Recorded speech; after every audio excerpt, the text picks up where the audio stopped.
that's an artist's rendition of what it would look like. So now we've got what we think is the greatest idea since sliced bread, but we don't know how to do it. I'm an engineer, Julie's a therapist. We have no marketing skills, no business skills at all. So we did what everybody else does, we started a website. Fortunately for us, I think it was Mother News? Treehugger. Treehugger.com picked us up immediately. And we started getting invitations to speak everywhere. And one of our first ones was Brusaw and Hamilton Corporation in Virginia. But we'd never heard of them. We thought Brusaw and Hamilton sounds like an alcohol company. We thought maybe it was like that's not what we do, so we ignored it. Julie looked them up a few days later and learned that they were the oldest and one of the biggest consulting firms in the nation. And it turned out they had contracts with all the people we needed to be in cahoots with, being the Department of Transportation, Department of Energy, the Environmental Protection Agency, Homeland Security, all of them. So we did the presentation. And after the presentation, somebody in the audience came up and introduced himself. He says, I'm with the Federal Highway Administration. He's with the Research Division. He says, our office is just down the road from here, but you'd be in town long enough to do a presentation for my group. And we were just brand new at this. We didn't know if it could be done yet or not, so I told Julie, if anybody's going to throw us out and tell us, oh, no, you're not, it's going to be these guys. So we did the presentation. Not only did they not throw us out, they started brainstorming with us about how we could retrofit this onto existing highways and roads.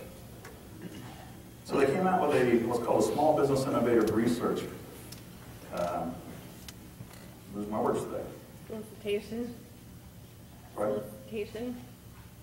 A grant. A Grant. grant. They don't like to call it a grant, they call it a contract. But what it is they give you they give you $100,000, and in 6 months they want you to get university professors to write scientific papers saying, yes, this is feasible, this could be done. So we already had the universities on board. And I called them up and I said, I'll bury you in paperwork if that's what you want me to do. If you want me to take some of that money, I'll actually build you a crude prototype. And they loved that idea, so they said, go for it. So this is what we built. This is the individual electronic module I told you about. There's 6 LEDs in there. 3 of them are yellow and 3 of them are white, so I can simulate any road line conditions. The whole thing is a 32 by 32 array of these individual electronic modules. Gives you an idea how big the 3 inches across. And there's the completed version. We made it 12 feet by 12 feet because 12 feet is the largest of the standard widths of U.S. roads. Now remember, that's one side of the road. The white lines there indicate the shoulder line, the yellow line is the center line. So there'll be another one sitting beside it. We can write verbiage into these LEDs. We can warn drivers of dangers ahead. We can give them detours. I'm going to show you a video here. This is my granddaughter and her friend jumping onto a crosswalk version. Now, the minute they step onto that crosswalk section, the little 3 foot by 3 foot version, there are load cells that detect their weight. Doesn't know what it is. I'm going to show you this again after I explain it. If I step onto that panel, it detects about 210 pounds, but it doesn't know what it is. Maybe a pedestrian, maybe a deer, maybe a kid on a bike, maybe a fallen tree branch. It doesn't know.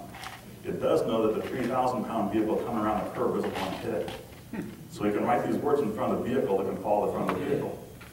I'll show you that video again. Maybe.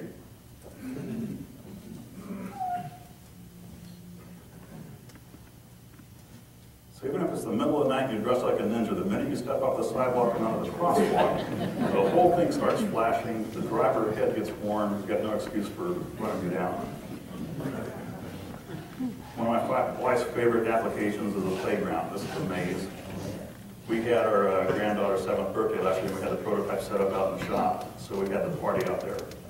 And so we had our whole 1st grade class, had a whole bunch of, a dozen 7-year-olds running across it, playing hopscotch and playing on the maze. They had a ball.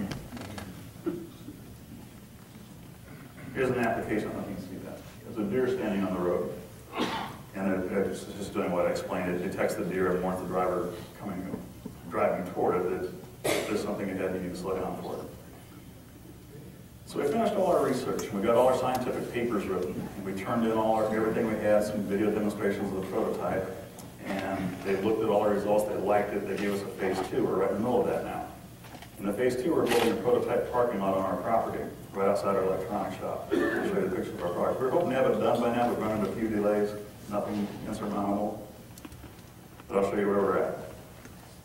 What we did is we have a modular road. This thing can plug together if you think of a Lego set. It plugs together. And the Federal Highway Administration loved that. they've learned that we're losing about $165 billion a year from you and I sitting in traffic jams due to road maintenance. That's lost productivity, gas is just burning for no reason. So they like the idea of a modular road, and what they've learned is if there's a bad spot with potholes on the highway, rather than fixing it correctly, they've learned to make like 10-foot concrete slabs, cutting up the concrete or the asphalt, just dropping it in place. It's bumpy, it's not a permanent fixture that keeps traffic moving. They've learned that's the best way to do it, so they love the concept of a fully modular road. So we talk to people who make these precast concrete highway stuff. They use these in Spokane and Seattle. And they can put the conduit that we need inside for our panels that would mount to the top of it. Earlier I mentioned the cable corridor. This would run alongside the road. This has had two purposes. It collects stormwater. Stormwater is just rain or melted snow, and they found that over 50% of pollutants in our waterways come from stormwater. Imagine it rains, it comes, washes whatever you have on your yard, being pesticides or fertilizer, whatever, goes out in the street, picks up whatever fell out from under your car, oil, antifreeze, whatever, mixes all this together, and here we'll probably just dump right into the Howard River. So over 50% of your pollution, they've learned, is coming from the stormwater. So if we could collect that and filtrate it somehow, or move it to a filtration facility, we could solve that problem. So we have a series of pumps and check valves inside our cable corridor to move it. We had a PhD in hydrology tell us if we could move water just 200 miles from this country, we'd solve our drought problem. The other side of it, and I'll show you our actual one, would be carrying the conduit and cables, being your telephone, data, high-speed internet, power cables, everything, right there alongside the road. We're talking utility companies, service providers. They love this idea of not putting it overhead on poles or into the ground, but having access to it. So the real challenge, everything we've done so far has been done to death. The real challenge was that glass surface. So we found a company that made glass sidewalk panels in New York City. We thought that's a good place to start, because they had to pass the American with Disabilities Act requirements for a pedestrian surface. And we learned something I didn't know, is that there's an actual window of traction. If it's too smooth, like you picture window glass, first time it rains, you're going to slip and fall and hurt yourself. If it's too rough, if you put too much traction on it, it grabs your shoe and you lurch forward. So there's a window that they want you to hit. And these people have already done this. These are glass sidewalk panels outside of Madison Square Garden. They've got a marquee going underneath. You can see that, if somebody's stepping on it. And I've got these glass samples up front here so you can see afterwards. So that's what we started with. We took this glass panel and sent it off to a civil engineering department at a university. We said, tell us what kind of traction we have here so we have a starting point.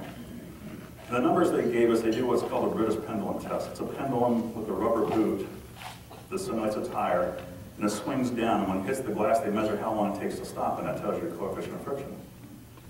So that's how we started. The numbers they gave us, they interpret to mean that can stop a car, this glass sidewalk panel, can stop a car going 40 miles an hour on a wet surface within allowable ranges. So that was our starting point. So we started working on that, getting more and more aggressive with our traction. We finally got to the point where we tore the boot clean off the machine. They said, you got to back off now. So we've made far more traction sort of than we can get out of asphalt or concrete. And some of those samples are up here, so don't rub again too hard on them. Then we took our glass out, and we had several tests run by civil engineering departments around the country and at universities. The traction testing was done. We got too aggressive, we backed off and found the perfect mixture. The other thing that does is we've got, if you look at some of these samples, you'll see that some of the, what we call the macro texture on top, has like a 45-degree angle, but that acts as a prism and actually bends light down onto the solar cells. So we experimented with that, so we found just the right traction, just the right shape to get the maximum amount of energy harvesting from our panels. Load testing is what they do, and whatever the material is, in our case it's glass, we laminated two pieces of tempered glass together, sent it to a civil engineering university, and they load test it. And what they do is they just keep applying pressure until they break it, and they tell you what your threshold is. They told us our threshold was several times more than it needed to be for fully loaded semi-trucks. So we were thrilled to death. All the results we got were just beyond belief. And it shocked these civil engineers. Another one we do is impact resistance testing. It simulates what happens if a rock gets stuck inside a semi-truck's wheel, for instance, starts slamming into your panel over and over and over. They do this by taking a 1 7/8 inch steel ball, it's almost a pound, and start dropping it onto the glass, or whatever you're testing. So our professor said, I start off at 4 inches, I started dropping because it's glass. Got higher and higher. He says, my ceiling's only 8 feet tall, I couldn't damage it at 8 feet. So this is similar to you're walking out of Walmart with a box of hammers and you can drop it, for instance, or a can of pork and beans or whatever, you're not going to chip this surface. So we were really thrilled with the test we had, but the civil engineers were just shocked. So now we're at the point where we're ready to break ground. This is electronics lab in northern Idaho. We're going to build this parking lot right beside it. So we start off breaking ground with a cable corridor. If you look in the center there, there's a 3-foot wide, 300-gallon pump well is what it is. That's where we put our pumps, so we can demonstrate what we're doing with the stormwater. Get on ahead here. Our cable corridor has 2 actual chambers. The first one's for the stormwater, the second one's for our electronics. Here's all the conduit that goes from the solar panels down into the electronic section. And here's our completed, the base. Our base is done. We're now putting the glass together. It's being created. We're all going to meet in Portland soon. We'll laminate the LEDs, the solar cells, and the heating elements between the 2 pieces of glass, and they will bolt down on top of this base. And all the cables will run to the cable corridor there, and everything's hooked up to my computers in the lab. Getting worried about the time here. This is a good place to stop. This was in Butte, Montana. We drove our truck out and picked up 1,500 pounds of recycled glass, and that makes up 10% of the aggregate in our base. So we're using a cradle-to-grave design philosophy, meaning everything we do, everything we put into this can be recycled or reused. Now, the idea is like we're wanting to make this last 20 years, each of these panels. At the end of 20 years, there's certain parts that will wear out. Your solar cells start to lose their effectiveness after about 25 years. Your LEDs will need to be replaced. Those will have to be swapped out. We know now that we can take, if that glass surface wears out or we can't use it anymore, we can recycle it and become the aggregate to the next section. Everything in there. At the end of the 20 years, you don't throw everything away. There's nothing wrong with most of it. You just refurbish it. Like right now, standard off-the-shelf efficiency for solar cells is about 15% for monocrystalline. If I were to put these in the parking lot here tomorrow, they last 20 years, I pull them out, whatever the peak efficiency rating is in 20 years, let's say, for instance, it's 60%. I refurbish the thing, put it back on the ground. Theoretically, that same space can now use 4 times more power than it did previously. That means we can keep up with demand on electricity. I think it's a good place to stop and start taking questions. I hear a lot of you have places to go.